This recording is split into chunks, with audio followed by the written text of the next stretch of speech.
Түркияда бүгінгі таңда ең төменгі күнкөріс деңгейі 6990 түрік лирасын құрайды деп хабарлады Turkish бұқаралық ақпарат арнасы. Бұл шамамен 91 мың теңгені құрайды.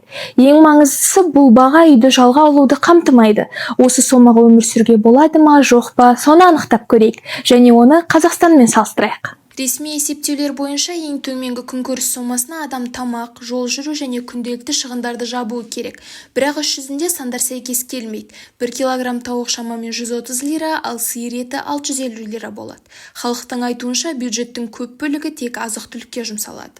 Мен Түркияда оқыған студент, жана егер азық учурдун эсебин алсак 6990 сом лира студент катары жеп ичкен тамак аш жана кийим же квартирага жетиши бир аз аздык кылат.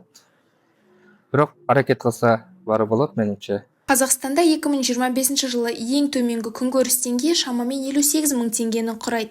Бұл бір ай ішінде 6%-ға өскен соңғы көрсеткіш. Қазақстандықтардың айтуынша бұл ақшамен елімізде өмір сүру мүмкін емес.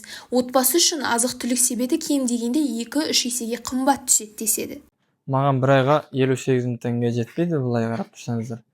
Мен кемінде әйел бала шағаммен өмір сүрген кезде, әйелім екеумізге мысалы квартира бар, үй бар, свет, су, газ, басқа да заттар бар дегендей 58 мың теңге ең азында бір 15 күнге жеткізуге болады дей аламын енді. Түркияда да, Қазақстанда да күнкөріс деңгейі өмір сүру үшін шынайы ақша емес, қағаздағы сандар ғана болып табылады. Айырмашылық тек сомада, бірақ нәтиже бір. Түркияда да, Қазақстанда да ең төменгі күнкөріс деңгейіндегі сомаға өмір сүру мүмкін емес. Сіздермен бірге болған Ажар Заманғазинова, арнайы IT News үшін.